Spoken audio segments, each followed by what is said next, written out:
அனைவருக்கும் வணக்கம். நம்ம கிராஃப் பார்க்க போகிறோம். பயிற்சி 3.15 4வது சம் பார்க்க போகிறோம். என்னென்னு சொல்லி பார்க்கலாமா? பாருங்கள். ஒரு தொட்டியை நிரப்ப தேவையான குழாய்களின் எண்ணிக்கையும் அவை எடுத்துக்கொள்ளும் நேரமும் பின்வரும் அட்டவணையில் கொடுக்கப்பட்டுள்ளது. ஃபஸ்ட்டு கேள்வி என்ன கொடுக்குறோம்? 5 குழாய்களை பயன்படுத்தினால் தொட்டி நிரப்ப எடுத்துக்கொள்ளப்பட்ட நேரத்தை காண்க. நெக்ஸ்ட் 9 நிமிடங்களில் தொட்டி நிரப்பினால் பயன்படுத்தப்பட்ட குழாய்களின் எண்ணிக்கையை காண்க அப்படின்னு சொல்கிறாங்க. ஓகேவா? ஓகே, இப்போ நம்ம என்ன பண்ணோம்? ஸோ அவங்க கேள்வியை கொடுத்து நம்ம ரீட் பண்ணிட்டோம். இதில் உங்களுக்கு ஒரு ப்ளஸ் என்னன்னு பார்த்தீங்கன்னா, அட்டவணையை அவங்க கொடுத்துட்டாங்க. ஓகே, அட்டவணை கொடுத்துட்டாங்க. ஈஸியாக நம்ம கிராஃப் வரையறலாம். ஓகேவா? அதை வச்சு டக்குன்னு போயிட்டே இருக்கலாம். நீங்கள் பாருங்கள், குழாய்களின் எண்ணிக்கை கொடுத்துருக்காங்க, எடுத்துக்கொள்ளும் நேரம் நிமிடத்தில் கொடுத்துருக்காங்க. ஓகேவா? இதை புரியுது உங்களுக்கு? ஓகேவா? ஸோ இப்போ நம்ம என்ன பண்ண போகிறோம்? இந்த அட்டவணைலாம் கொடுத்துட்டாங்க. அட்டவணை கொடுத்ததுக்கப்புறம் நம்ம கிராஃப் போடும்போது என்னென்ன அளவு எடுக்கிறது அப்படின்றதுல ஒரு குழப்பம் பசங்களுக்கு. ஸோ அப்போ நான் ஒரு ஐடியா சொல்கிறேன், அந்த ஐடியா ஃபாலோ பண்ணிக்கோங்க. இந்த அட்டவணையில் பார்த்தீங்கன்னா 10ன்ற ஒரு நம்பர் வந்தால் அது நமக்கு அதாவது 10ன்ற ஒரு நம்பர் வந்தால் 10, 20, 30, 40ன்னு சொல்லிட்டு நம்ம எக்ஸ்ஹெச்சில் குறிக்கணும் அல்லது ஒய்ஹெச்சில் குறிக்கிற மாதிரி இருக்கும். ஓகேவா? இங்கே பார்த்தீங்கன்னா 10ன்ற நம்பரு. ஸோ இது ரெண்டுத்தில் எது பெருசு பாருங்கள். இங்கே 2, 3, 6, 9 சின்ன சின்ன நம்பர். இது எக்ஸ்ஹெச்சில் அப்போ 1, 2, 3, 4 கொடுத்தாலே ஓகே. புரியுது உங்களுக்கு? இங்கே பாருங்கள் 45, 30, 15, 10ன்னு இருக்குது. ஸோ அப்போ இது எல்லாமே நமக்கு பெரிய பெரிய நம்பர்.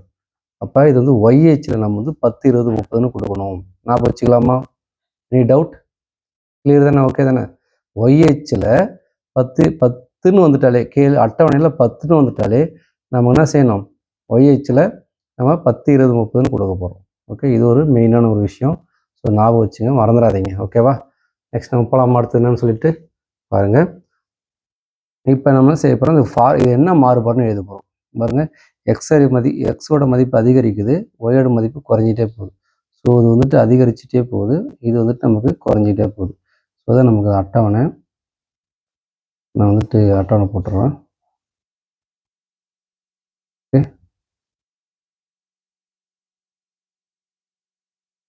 அந்த மாதிரி. ஓகே, இங்கே பாருங்கள், புரியுது உங்களுக்கு? ஸோ இந்த மாதிரி பண்ணிடுறோம். நெக்ஸ்ட் என்ன செய்ய போகிறோம்? நம்ம அட்டவணை போட்டாச்சு. இப்போ என்ன மாறுபாடுன்னு இதெல்லாம் ஒன்று அதிகரிச்சுட்டு போகுது, ஒன்று குறையுது. அப்போ இது எதிர் மாறுபாடு.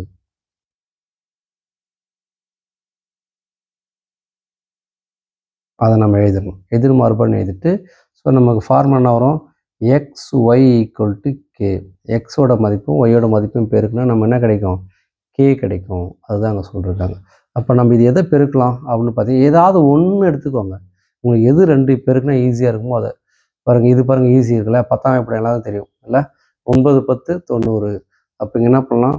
9 × 10 ஈக்குவல் டு கே. 9, 10 நமக்கு 90. அப்போ கேயோட மதிப்பு எவ்வளோ கிடைச்சி? நமக்கு 90. செஞ்சிடலாமா? ஓகே தானே? நெக்ஸ்ட் என்ன செய்ய போகிறோம்? இந்த ஃபார்முலாவை வச்சு தான் நம்ம எல்லாமே கண்டுபிடிக்க போகிறோம். ஃபஸ்ட்டு கேள்வி நம்ம பண்ணோம். ஃபஸ்ட்டு கேள்விக்கு ஆன்சரை கண்டுபிடிச்சிடலாம். ஓகேவா? ஃபஸ்ட்டு கேள்விக்கு ஆன்சரை கண்டுபிடிச்சிடலாமா? ஃபஸ்ட்டு கேள்வி பாருங்கள். 5 குழாய்களை பயன்படுத்தினால், இப்போ 5ன்றது எதோட மதிப்பு? இங்கே பாருங்கள், கேள்வியில் குழாய்களின் எண்ணிக்கை கொடுத்துருக்காங்களா? இது என்ன நம்ம எக்ஸ்ன்னு சொல்லியிருக்காங்களா? அப்போ என்ன செய்ய போகிறோம்?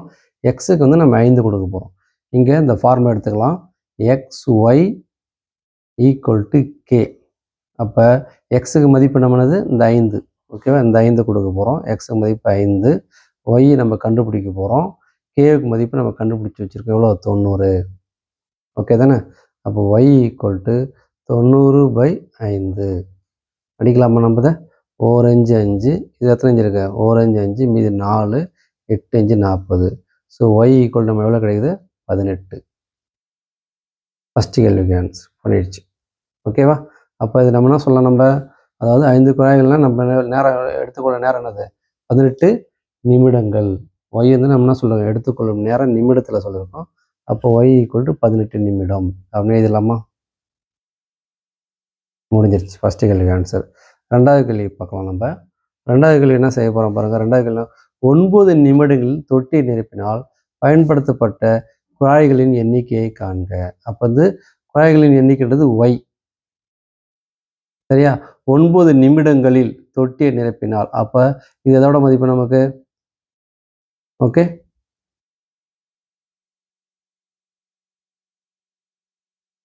ஒன்பது நிமிடங்களில், நிமிடம்ன்றது நமக்கு என்னது, நேரம், அதாவது ஒய்ஹெச்சில் இருக்குது. கரெக்டாக?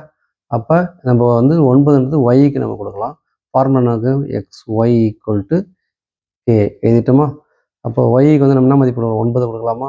எக்ஸ் அப்படியே வச்சுக்கிட்டு ஒய்க்கு வந்து 9ன்னு கொடுத்துருக்க ஈக்குவல் டு கே. எது நீ இன்ட்டு ப்ராக்கெட் எதுவும் போடாதீங்க, ஜஸ்ட் அப்படியே ஒய்யோட மதிப்பு போட்டோம். அப்போ எக்ஸ் ஈக்குவல் டு என்ன, நம்ம கேவுக்கு மதிப்பு என்ன நமக்கு எடுத்துருக்கோங்க, 90. அது 90 போட்டுட்டு இந்த பெருக்கில் இருக்கிற 9 அந்த போனால் வகுத்தெல்லாம் மாறிடும். 9 9 9 9 இந்த 0 மேலே. ஸோ எக்ஸ் ஈக்குவல் எவ்வளோ நமக்கு 10. அப்போ 10 குழாய்கள் இருந்தாக்கா நம்ம 18 நிமிடங்களில் அந்த தொட்டி என்ன பண்ணிடலாம், நிரப்பிடலாம் அப்படின்றது தான். அப்போ நமக்கு என்னது, எக்ஸுன்றது என்னது, குழாய்களின் எண்ணிக்கை. அதை நம்ம எழுதலாமா? குழாய்களின் எண்ணிக்கை.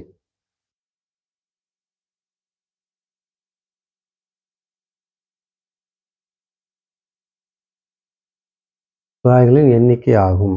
18 எக்ஸ் ஈக்குவல் டு 10 குழாய்களின் எண்ணிக்கை ஆகும் சொல்லி எழுதிட்டா முடிஞ்சிருச்சு. ஏதாவது சந்தேகம் இருக்கா? இப்போ நம்ம என்ன செய்யணும்னா, கிராஃப் எப்படி வரைகிறது அப்படின்னா, முதல்ல நம்ம இதுதான் ஃபஸ்ட்டு பாயிண்ட்டு குறிச்சிடணும். இதை குறிச்சுட்டா மற்ற பாயிண்ட்ஸ்லாம் குறிக்கணும். ஓகே, அதுதான் ரொம்ப முக்கியம். ஸோ ஃபஸ்ட்டு நமக்கு என்ன இருக்குது, எக்ஸோட மதிப்பு 5 எனில் ஒய்யோட மதிப்பு 18. அப்போ இங்கே நான் போட்டு வச்சுருக்கேன் பாருங்கள். நான் சொன்ன உங்களுக்கு கிராஃப் அட்டவணையில் 10 வந்தாலே நம்ம பாருங்கள், 10ன்றது வந்து ஒய்ஹெச்சில் தான் அதிகமாக இருக்குது மதிப்பு. அப்போ 10 வந்தாலே நம்ம என்ன பண்ணணும், ஒய்ஹெச்சில் 10 20 30ன்னு கொடுத்துடணும். கொடுத்துட்டா பாருங்கள், 10 20 30 40 50 அப்படி கொடுத்துட்றோம். இங்கே வந்து 1 2 3 கொடுத்துக்கலாம். ஓகேவா? ஸோ எக்ஸோட மதிப்பு நமக்கு வந்துட்டு 5 ஒய்யின் மதிப்பு 18. அப்படியே நம்ம கை வச்சுட்டே போகலாம். எக்ஸோட மதிப்பு 5, இதுக்கு நேரில் கோடு வச்சு கையிட்டே போகலாம். ஸோ இங்கே வந்து 18. ஓகேவா? ஏன் நாங்கள் 18 அப்படின்னு சொல்லி கொடுத்தோன்னா, இங்கே பாருங்கள், இந்த 1 10 20 கொடுத்தோன்னா அப்போ தான் நமக்கு வந்து 10க்கு அடுத்தது, இந்த டார்க் கோடுக்கு அடுத்தது 11 12 13 14 15 அதை அடையாளம் எடுத்துக்கலாம். அதுக்காக தான், வேறு ஒன்றும் கிடையாது. சரியா? 10 20 கொடுத்தா நல்லாயிருக்கும், அதுதான். சரி, நெக்ஸ்ட்டு பண்ணலாமா? பாருங்கள், எக்ஸ் ஈக்குவல் டு 10 எவ்வளோ, 5 எனில் ஒய்யின் மதிப்பு 18. அப்போ 5க்கு நேரில் 18 10 18 இங்கே வருமா?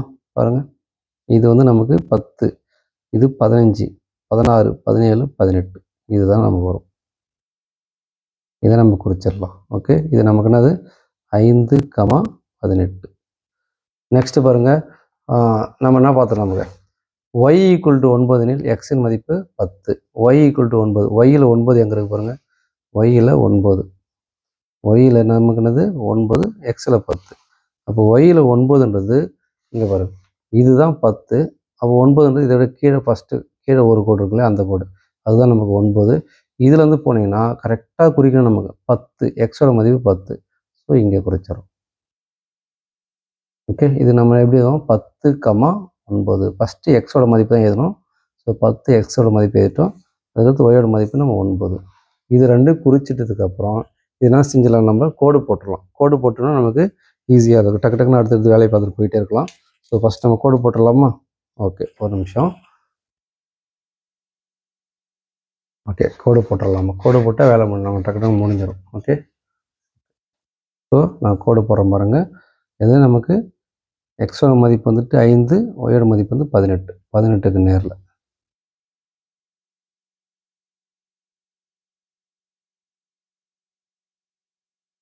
ஸோ இங்கே நம்ம என்ன பண்ணணும், 18ன்னு எழுதிடணும். இது வந்து 5, இது வந்து நம்ம ஜாயின் பண்ணிடணும். இது ஃபஸ்ட்டு முடிச்சிருங்க. இது முடிச்சிட்டிங்கன்னா உங்களுக்கு வந்து ஃப்ரீ, அவ்வளோதான், ஒன்றும் பிரச்சனை வராது. இல்லாட்டி மாற்றி மாற்றி கோடு போட்டுருவீங்க, அதுக்காக தான் சொல்கிறேன். நெக்ஸ்ட்டு இங்கே பாருங்கள், எக்ஸோட மதிப்பு வந்துட்டு 10, ஒய்யோட மதிப்பு வந்து 9, அதுக்கு நேரில் 9க்கு நேரில்.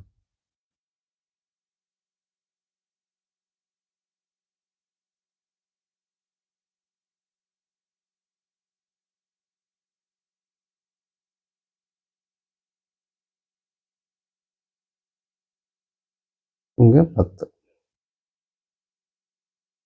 இதை கோடு போட்டாச்சு. ஓகே, இதுக்கப்புறம் நம்ம அட்டவணையில் கொடுத்ததை ஈஸியாக நம்ம குறிச்சிட்டு போயிடலாம். இங்கே பாருங்கள், எக்ஸில் 2, ஒய்யில் எவ்வளோ நமக்கு 45. அப்போ எக்ஸில் 2, எக்ஸில் 2 எங்கே இருக்கு பாருங்கள், எக்ஸில் 2 இதோ இருக்குது, ஒய்யில் 45. ஸோ 45 நமக்கு எங்கே இருக்குது, இது 40, எக்ஸில் 2, இது 40, 45. ஸோ அடுத்த பாதி 40க்கு 50க்கு நடுவில் இருக்கிறது தான் 45. கரெக்டாக 40, 50 அதுக்கு நடுவில் இருக்கிறது தான் 45. ஸோ 2க்கு நேரில். நெக்ஸ்ட் என்ன பண்ணுறோம் நம்ம, கேள்வியில் பாருங்கள் என்ன கொடுத்துருங்க, 3க்கு நேரில் 30. தெரியுது உங்களுக்கு, 3க்கு நேரில் 30. அப்போ எக்ஸ்ஹெச்சில் 3 எங்கே இருக்குது பாருங்கள், 3க்கு நேரில் 30. இது வருதா, இது 3,30. இது நமக்கு என்னது 2,45. இதெல்லாம் அட்டவணையில் கொடுத்த மதிப்பு. ஓகே, நம்ம கண்டுபிடிச்சி ஆல்ரெடி நம்ம கோடு போட்டோம். நெக்ஸ்ட் என்ன செய்கிறோம் பாருங்கள், 6க்கு நேரில் 15. எக்ஸில் 6க்கு நேரில் ஒயில் 15. எக்ஸில் 6க்கு நேரில் ஒயில் 15. இது வந்து 10. ஸோ 15க்கு நம்ம இங்கே வந்துடும் முடியல. இது வந்துட்டு 6,15. நெக்ஸ்ட்டு அதுக்கடுத்து பாருங்கள், 9க்கு நேரில் 10. 9க்கு நேரில் 10. எக்ஸ்ஹெச்சில் 9 எங்கே பாருங்கள், எக்ஸ்ஹெச் இதுதான் கரெக்டாக செய்யணும். எக்ஸ்ஹெச்சில் 9 இதாக இருக்குது. ஒய்ஹெச்சில் 10 இங்கே வருது பாருங்கள். ஸோ இந்த இடத்துல தான் நம்ம குழப்பம். இங்கே வந்து நம்ம ஆல்ரெடி நம்ம போட்டிருக்கோம், இங்கே 10, 9க்கு போட்டிருக்கோம். இங்கே வந்துட்டு 9, 10க்கு போகிறோம். அதனால தான் முன்னாடியே கோடு போட்டுருன்னு சொல்கிறது. முன்னாடியே கோடு போட்டால் தான் உங்களுக்கு மிஸ்டேக் வராது. ஓகேவா, இது நமக்கு என்னது 9,10. ஓகே, நெக்ஸ்ட் லாஸ்ட்டு நமக்கு ஒன்று அதாவது முடிஞ்சிருச்சு. இது அப்படியே நம்ம ட்ரா பண்ணுற வேண்டியது தான். பண்ணிடலாமா, இங்கே பாருங்கள், கையாலே அழகாக வரைஞ்சிடலாம். நீங்கள் என்ன செய்யணும், இந்த கையால் எப்படி வரையுதுன்னா, இந்த கோட்டில் நீங்கள் கை வச்ச பிறகு அதுக்கடுத்து இந்த புள்ளி தான் பார்க்கணும். அப்படி பண்ணும்போது கரெக்டாக வரும் நமக்கு. ஓகேவா,